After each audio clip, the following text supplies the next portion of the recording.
Hi! Welcome back to my channel, mga kabinig. Medyo fresh ako. I'm a little bit fresh today because it's morning. Not the usual, I always vlog at night. But, okay, let me go straight to the point. So, maybe in this video, I will be mostly speaking in English because we're going to talk about the Sabah Malaysia claim by the heirs of the Sultanate of Sulu. So, I mean, for my regular viewers out there, I know they're mostly from the Philippines and we can speak English. So, in I don't think we have a really difficulty in speaking English. Although mine is not perfect, but it's acceptable. So so in respect to our maybe some international viewers or maybe people from Malaysia, then I will be speaking in English. Okay, so this has been probably a very hot topic, especially in Malaysia, because recently there's a development that basically shocked them, and the parliament was a chaos when I watched a couple of them, because they were shocked, and because it seems to me that there were the MPs from Sabah, that they were saying that they were shocked that we are the Malaysian is actually paying the Sultanate of Sulu. So it seems to be that although they know the issue, they were not. No, they were not. The Malaysian government didn't really give them the full picture of what was going on. While in the Philippines, at least in the last, at least in my case, in the last 6 years that I have been hearing it, that I've been on some of the bloggers here in the Philippines, that they're talking about it, that it's been a fairly being talked about probably more frequently here than in Malaysia, because it seems to me that the Malaysian government kept the people, the Malaysian people in the dark, to a certain extent, about the issue. So basically, what happened is, for those who's not aware of what was going on, is that recently there was like that the international court, basically saying that the Malaysian government owe the heirs of the Sultanate of Sulu some $14.9 billion, as in B, capital B. Just to explain it a little bit, there was in 1700 something like the Brunei, the Sultanate of Brunei gave the Malaysia. I'm not sure if it's not Malaysia, Sabah. I'm not sure if it's the whole Sabah, but it's saying Sabah, so I assume this is the whole Sabah, as a gift to the Sultanate of Sulu, when they helped them in the rebellion in Brunei. So it was always been to them. So before colonial times, in our region there in Southeast Asia, before Indonesia is Indonesia, before Malaysia is Malaysia, before Philippines is Philippines, it comprises of different kingdoms, different sultanates and stuff like that. So eventually I guess the mess started when the West came. Surprise, surprise! It's like so what happened is, Malaysia became a colony of Britain, Philippines under the Spain, and Indonesia under the Dutch. So that's beside the story. So what happened is that there's this a company, British company. It's a private company who leased the islands of Sabah, or the territory of Sabah, from the Sultanate of Sulu for, in my understanding from the interview of the heir herself, which I watched the other day, that it is about 5,000 to 6,000 Mexican gold. It's not even money. It's not Mexican peso. It's Mexican gold. So, that's that, okay, so there was an agreement, and there was, I guess, paperwork, and it was signed in Spain. It was signed in Spain. I don't know how it went about, but it was made illegal in Spain and something like that. Um, I think that's my understanding, but whatever. So they were renting from 1878 until 2013. So when Malaysia became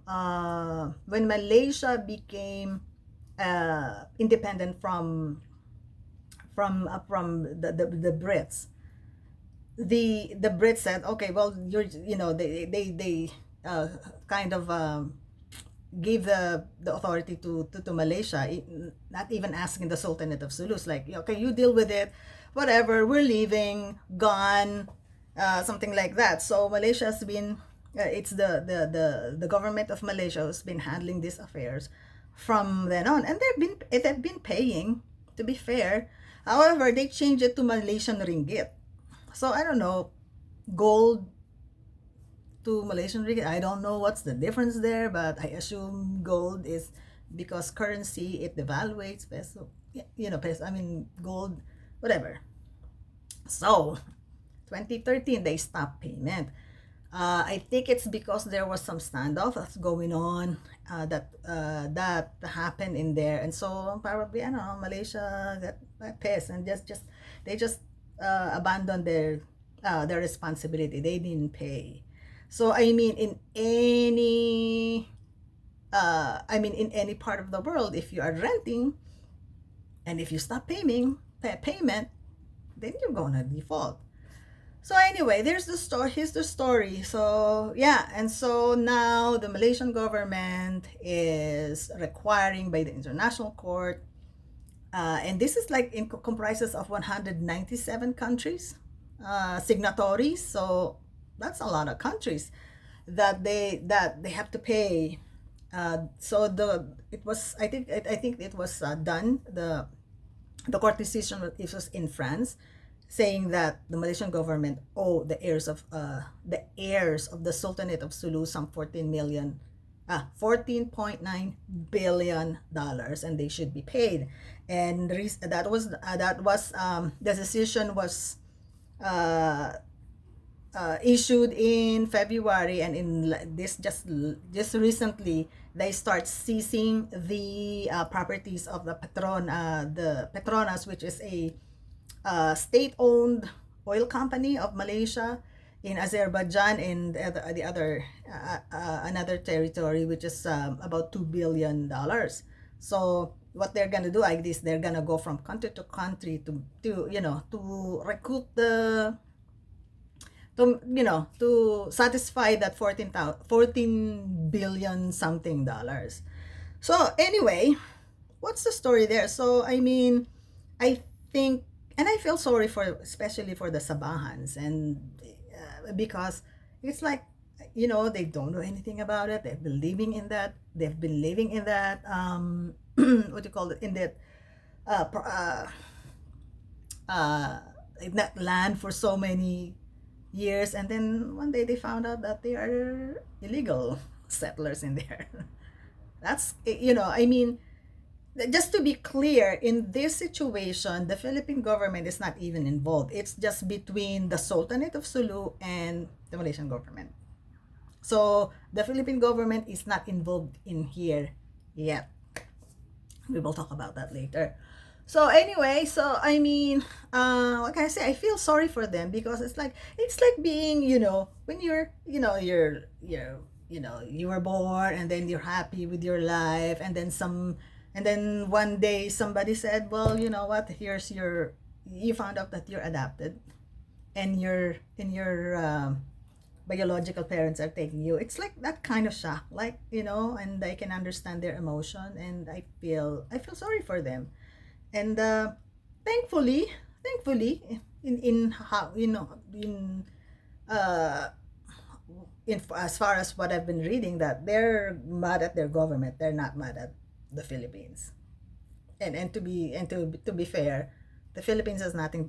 The government has nothing to do with it. But I think when I heard the interview of the I heard the interview of one of the heirs. She is very, very clear that because they are now in the Philippines and they are Filipinos, they want the government to they kind of want the government to be involved, and they want the Sabah to be part of the Philippines. That can be really complicated, because there are people involved. If it's only like a piece of land, there's like no one's living there, then it's easier. But there are people's lives that will be affected in this. So I don't know how we're going to go about it, but it's very clear. It's very, very clear. The documentation is pretty clear that it is being rented. It's not property of Malaysia. And you know what? So, yeah. So anyway, I was watching the live of Sass Rogando Sasot and the other day. For those who don't know, Sass Rogando has a master's degree in international relations, who is a popular blogger, political blogger here in the Philippines, and also a TV host. But anyway, what she's saying is that basically it's checkmate for Malaysia. It's because what the Sultanate of Sulu is actually, what they filed actually is more of a commercial, it's proprietary rights, or like commercial transaction, because what the Malaysian government is saying is that it is a kind of what do you call that? It's against their sovereignty. It's those issues, but this is not about sovereignty, because this is about the commercial transaction. There's a rent, and which you defaulted, so the owners were gonna run after you. So basically you already defaulted on the commercial transaction. And if you're saying that if Malaysian government really is saying that there's no it's they're not going to honor it, and they're ignoring it because Sabah is not actually they're not the rightful owners, then why are you renting? I mean, that alone will make you think like, okay, if you're renting, then it's not yours. Whoever you are renting with is the owner. So if you are renting, and if you're paying, actually the Malaysian government are paying some amount of, I don't know, 6,000 Malaysian ringgit to the Sultanate of Sulu, then it actually is you're just, I mean, there's what else can we say? It is there. So, but there's a plot to this story. So I mean, I will leave it to the international court and how they're going to go about it. But I will, we'll talk about the plot of the story. And so the other day I was kind of googling it, and I came across in a article published by no other of all media company is ABS-CBN. Basically, it's saying that was published in 2013. The Filipino people, you can probably Google it. It's easy. You just Google, Sabah, Malaysia claim, stuff like that, and I found that I found that article basically saying that Benigno Aquino Jr. or Ninoy made an agreement with Malaysia that if Malaysian government helped him to oust or to topple the government of then Ferdinand Marcos Sr., that he is going to abandon the claim to Sabah. So there was an agreement.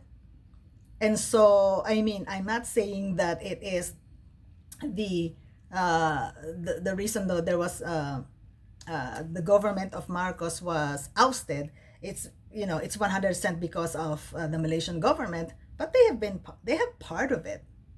If I am going to just use that article, based on that article, they have a role in it. It's mostly like the US, but that's another story. But what I'm saying here is that The Malaysian government has been playing dirty. They're ignoring it because if you really have a strong claim, a very strong claim that Sabah is Malaysians, then why are you have you been ignoring it? You just walked out of your responsibility to rent without nothing. Basically, Malaysian has been playing dirty about it because why would you make an agreement with a traitor? Pinig mo Aquino just to just to secure Sabah Malaysia as yours. Just present it to the international court. Just present it. This is mine. There is no claim. There is no validity to what the Sultanates of Sulu are saying that it's theirs. But going the route of they're going underground or the back alley approach to this says a lot about your claim, is what I'm trying to say here. Well, thank you, Malaysia.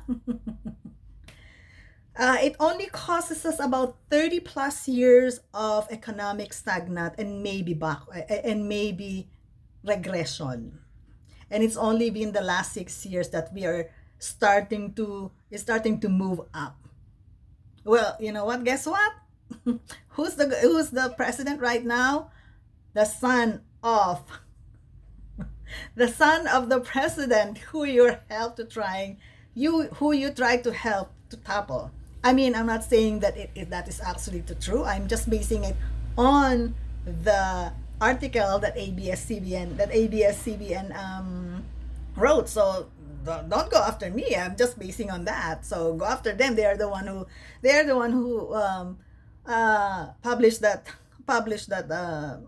article. So I mean, this is a very interesting, and the president, the now President Marcos Jr.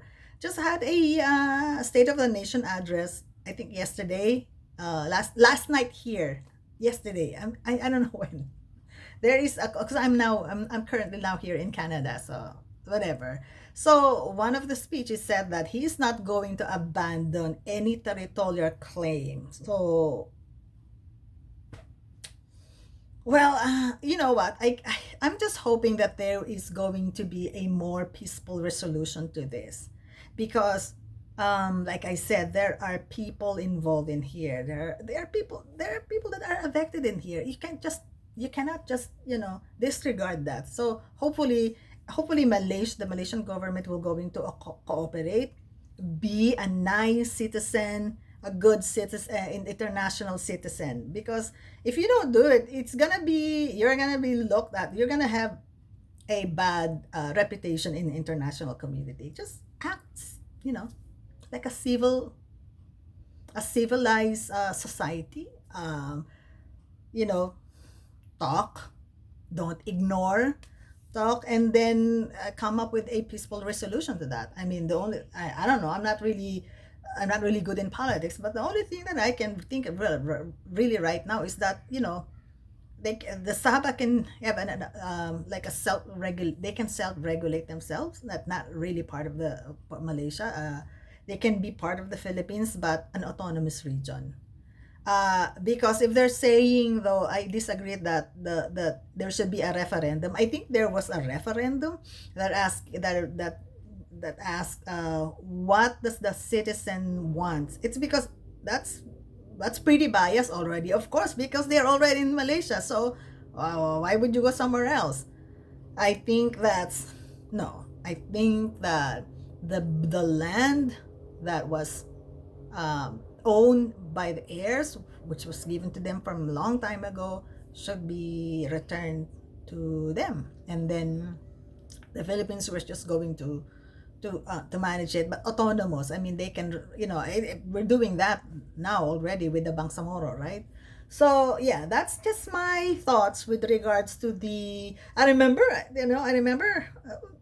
before that, I remember the chaos in the parliament. Wow, there's this feisty MP I forgot her name, but she's, you know, I'm thinking like, oh wow, when I hear her, she talks like me, like the intonation, the, you know, the feistiness. Of course, I'm from Cavite, so I mean, so you know, the way that she speaks is like it's like she's speaking Tagalog. It's like my brain is saying that you should understand what you're saying, but I can't. But the intonation, the manner, the everything is the same. It's like me. It's like me. It's like let's say it's like if I were, if I am in her position and I was talking to the, let's say, the Senate in the Philippines, like mga gago bala pala kayo.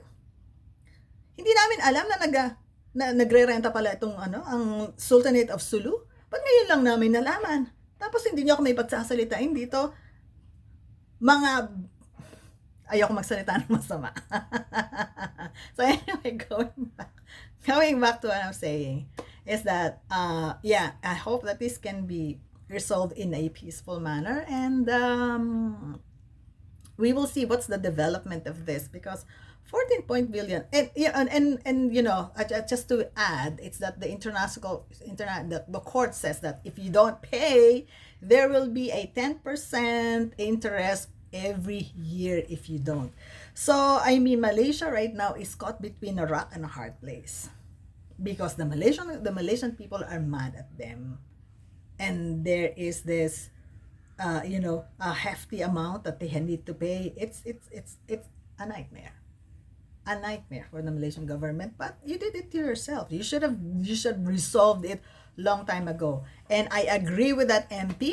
You know what? You underestimated the Philippines. And this is not even the government yet. This is just private in, you know, a clan, private individuals, or a private group of people, and they have so much. It's because the proof is so strong. The proof is so strong that it's them, that, you know, that's what happened. So okay, anyway, thank you very much, because actually, what time is it? It's 7:39 a.m. here actually, and I am still have to go to work. Actually, I'm working from home, so at 8:30. So it's not really a big deal. I will see you again in my next topic. I don't know what it is, and I will see you again. Bye bye.